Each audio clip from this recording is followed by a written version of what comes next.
Hello, everybody. So, at the end of class on Thursday, I suggested that from the perspective of the mid 19th century, whaling was a pretty unlikely topic for a romantic novel. And as you've already found out by now, Melville devotes all of chapter 24, called The Advocate, to the defense of whaling as a literary subject. And that's because at this point in history, among Europeans and Americans, the whale was pretty much purely a commodity. It wasn't a metaphor for the human condition. It's not a spiritual symbol, except for some vague associations with Jonah. Rather, in a pre petroleum world, the whale was a source of energy, and therefore it was a source of wealth. In the mid 19th century, whaling was the fifth largest industry in the United States, which had a fleet of 735 ships out of 900 in the entire world. This graph shows the peaks of whale oil and sperm oil imports, and you can see it peaking right around the 1850s when Moby Dick was published. In 1853, 8,000 whales were killed for oil for lamps, wax for candles, and ambergris for perfumes, among other things that other goods that whales provided. So, writing a romantic novel about whaling in 1851 would be kind of like writing a romantic novel about hydraulic fracturing today, or perhaps about the guys who slaughtered all those buffalo just for their hides in Dances with Wolves. That Melville managed to write not just a romantic novel, but kind of the quintessential work of American Romanticism on this topic is a measure of the achievement. So, of this immense industry, Nantucket, which really is just kind of a pile of sand 20 miles off the coast of Massachusetts, was the undisputed capital. As Ishmael tells us, the original occupants of this island were the Wampanoag Indians who gave it its name. The first English settlers arrived in 1659, originally intending to farm, but finding the sea to be a much more promising source of their livelihood. In the 17th century, whales were quite plentiful in that region, and boats crewed typically by a mix of white Nantucketers and Wampanoag Indians could be launched directly from the beach. So, though they began by hunting right whales, which were called right whales because they were the right whales to hunt, they hunted them for their blubber. Attention eventually shifted in the early 18th century to the sperm whale, whose blubber produced a cleaner burning fuel and whose head, which makes up a third of its body length, contained a massive quantity of what they called sperm oil. And it is referring to like the reproductive cell. They called it sperm because it looked like semen. And this oil was even better than the oil that you obtained from trying out the whale blubber. By 1760, whale hunting had virtually eliminated the populations of sperm whales close to Nantucket, and so hunters had to begin embarking on longer and longer journeys in order to obtain these commodities.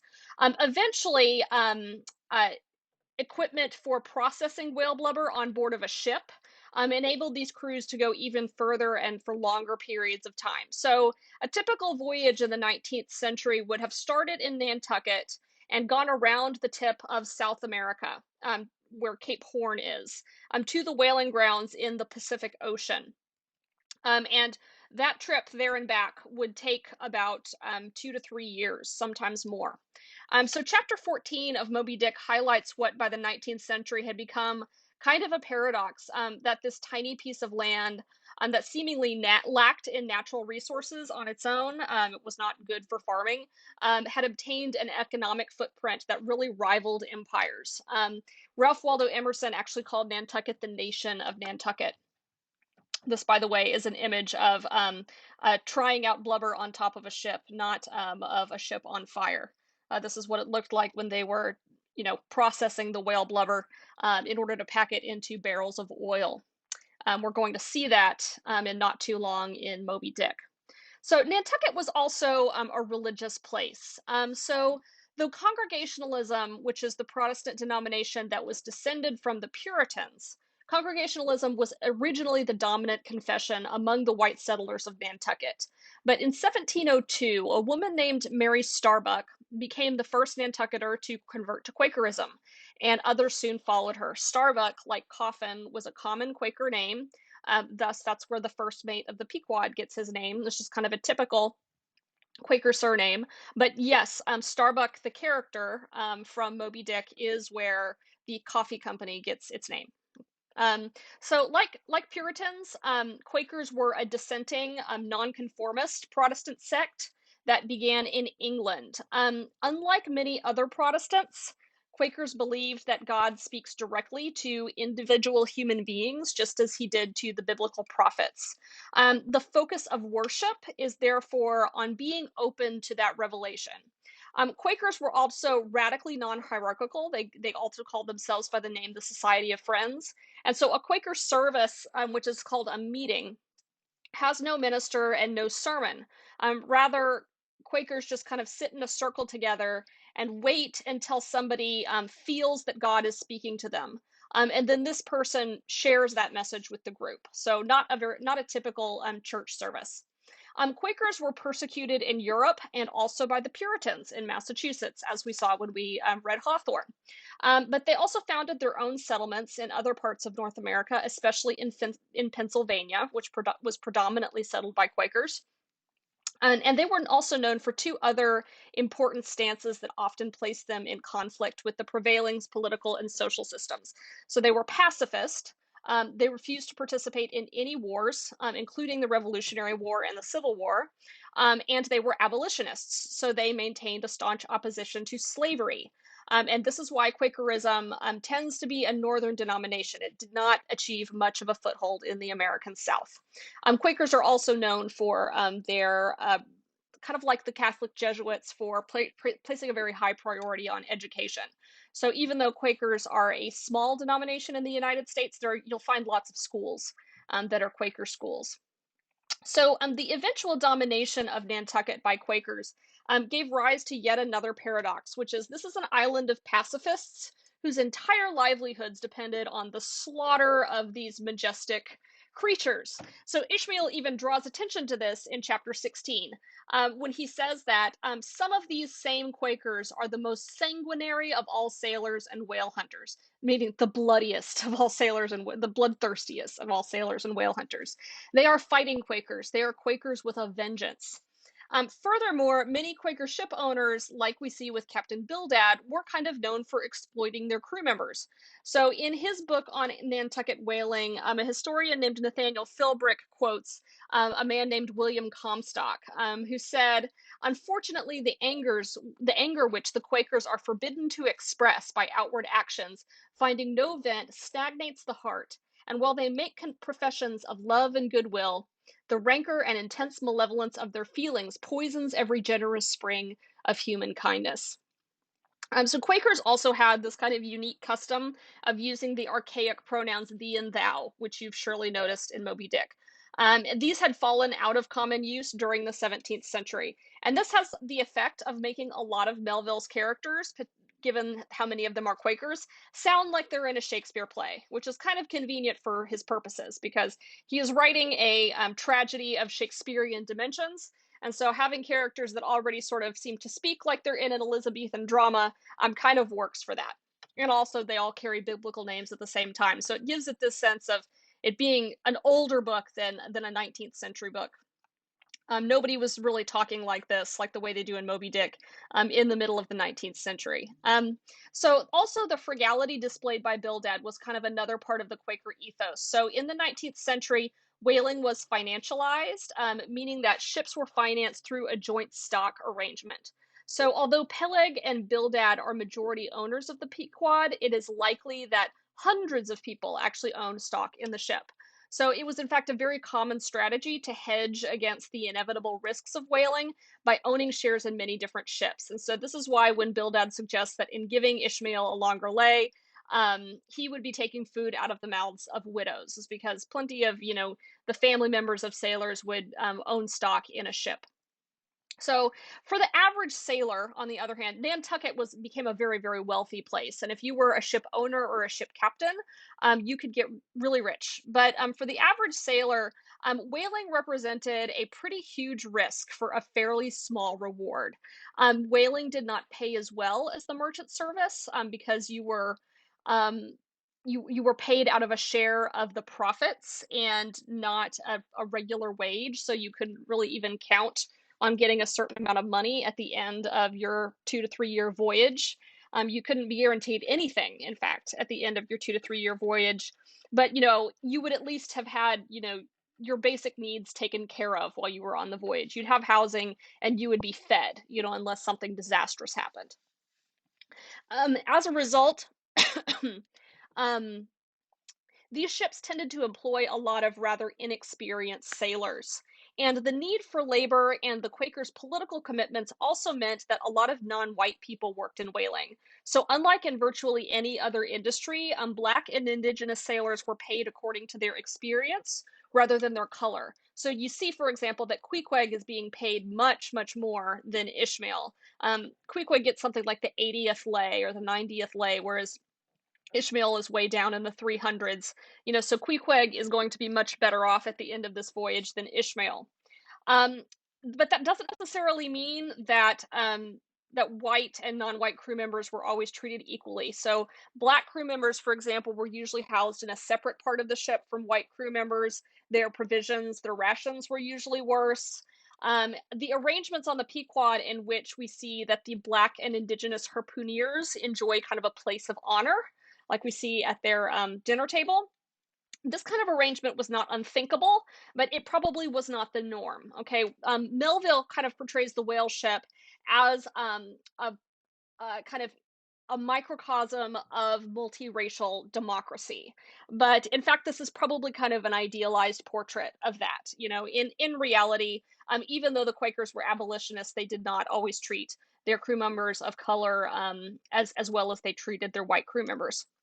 So Moby Dick was also speaking of the dangers of whaling. Moby Dick was at least partly inspired by a very real disaster that occurred in 1820, when a whaling ship called the Essex was sunk by a sperm whale that suddenly attacked it. And it was this very surprising and really quite random event that the whaleboats had been launched chasing a group of whales, and all of a sudden one of the whales kind of broke off and charged at the ship itself. So this was something that up until that point had never happened. So whales would frequently attack the small boats that the hunters would use to chase them down, and were actually launching the harpoons from.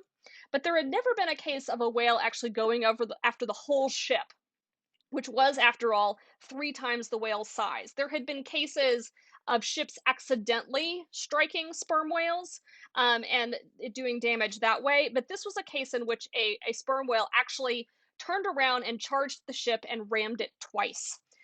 So in the case of the Essex, this enormous sperm whale, so reportedly 26 meters long or 85 feet long, appeared to deliberately charge the ship twice, and the second blow crushed the bow of the ship and caused it to sink. So, as it was sinking, the crew rescued what provisions and navigational equipment they could find and attempted to reach South America, which was over 3,000 miles away, in their small whaling boats. So, they're these open boats that were completely open to the elements. So, of the 20, and this was a 3 month ordeal that these sailors endured. Of the 20, only 8 survived, and 5 of the survivors engaged in cannibalism once their food supplies ran out, including an incident in which the crew members on one boat drew lots to determine who was going to be killed for food.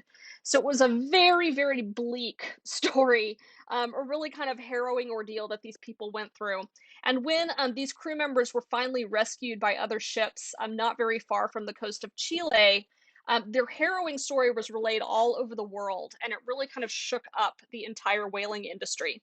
Aside from kind of the facts of what these men had to go through in order to survive, the sheer fact that a whale had behaved in such an unexpected and aggressive way introduced this entirely new sense of danger to what had already been a pretty risky enterprise.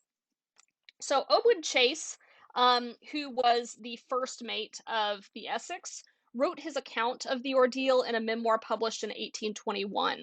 And this book was actually given to Herman Melville by Chase's son when the two met on a whaling voyage in 1840. And the book, Chase's account of what he went through, and Chase, by the way, was also the guy who was left to take care of the ship while the other boats were out chasing whales, and so he saw the whale that sunk the ship coming. and actually, for a moment, thought about whether or not to take a lance and strike at the whale and try to kill it. And decided not to because there was concern that if the whale thrashed around, it would damage the ship that way. But his choice not to try to kill the whale actually turned out to be fatal because the whale swam away, came back, and rammed the ship head on. So this account really impressed Herman Melville very, very deeply. He read it while he was on his whaling voyage, and there is a copy of his copy of the book is actually preserved in a private collection, and so people who have done research on this have been able to go and see it and can see all of the writing that he did in the margins, all of the comments that he made while he was reading it. And so in particular, so we see there's actually a lot of elements of the Essex story that get woven into Moby Dick, but in particular, Melville's portrayal of Captain Ahab was inspired in a big way by Chase's description of his own psychological response. So, namely, after the sinking of the ship, Chase was plagued by what Nathaniel Philbrick calls a tormenting memory, and we might call these symptoms of post traumatic stress disorder. So Philbrick says, forced to relive the trauma over and over again, the survivor finds larger hidden forces operating through the incident. The philosopher William James felt this compulsion firsthand some years later. After the San Francisco earthquake of 1906, he wrote, I realize now how inevitable were men's earlier mythological versions of disaster, and how artificial and against the grain of our spontaneous perceiving are the later habits which science educates us. So while modern cetologists, people who study whales, have suggested that what really happened was probably that the whale mistook the ship for a rival male, so sperm whale bulls will fight for mates by charging each other in precisely this fashion. But in this act, Chase felt compelled to see some act of vengeance or some human like intentionality on the creature's behavior. It was just psychologically intolerable on some level to ascribe this, what had been at this point an unthinkable event, a very low probability event, to random chance, or to just an accident. However, Chase achieved some relief from his trauma by writing about it. It eventually kind of came back. At the end of his life, he sunk into a dementia in which he kept talking about and reliving elements of his experience. But whereas he did achieve some relief in his life, Melville constructed a character in Captain Ahab who never emerged from the psychic depths in which Chase had writhed. Just as Chase was convinced that the whale that attacked the Essex exhibited decided, calculating mischief, so was Ahab haunted by a sense of the white whale's outrageous strength, with an inscrutable malice sinewing it. So, if you do a little bit of Googling for terms like Moby Dick and relevance to today, you're going to find an abundance of articles in English arguing that the novel is applicable to this or that modern problem. And many of these arguments are kind of unconvincing, but I want to suggest here that at an historical moment where a lot of us feel very much out of control of our fates, the psychological impulse to perceive purpose and intentionality in the events around us has given rise to a lot of these conspiracy based movements that we are seeing in the world today. So Moby Dick is a book about that is really about exploring that very impulse, which, as you've probably already surmised, doesn't lead to a very good place for Ahab and his crew.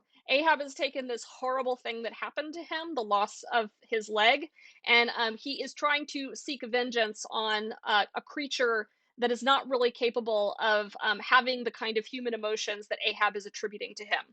Okay, he's looking for reasons and is so therefore in implying intelligence and intentions on this whale that isn't really appropriate.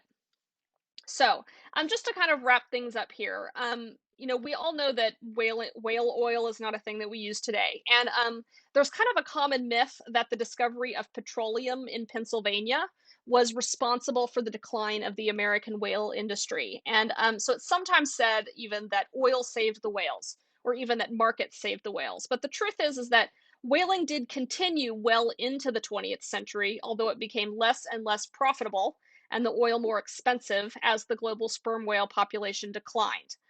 In order to stave off the complete extinction of the species, The International Whaling Commission officially banned the hunting of whales, and sperm whale populations have since largely recovered. Some have suggested that the replacement of whale oil with petroleum holds lessons for us about our current efforts to transition away from fossil fuels to renewables. But whatever precedent there is really pretty complex and the subject of considerable debate. As this graph here suggests, whale oil was already kind of reaching a trough at the time that petroleum began to take off. It's not as if the two things, it's not as if the discovery of petroleum was concurrent with the decline of whaling. Rather, it was a little bit more complex than that. Okay, so in our discussion, I look forward to talking with you more about some of the ideas and themes of Moby Dick here, and I hope that this lecture kind of gives you a sense of the context in which Melville was writing and the events that inspired this particular story. I look forward to our conversation.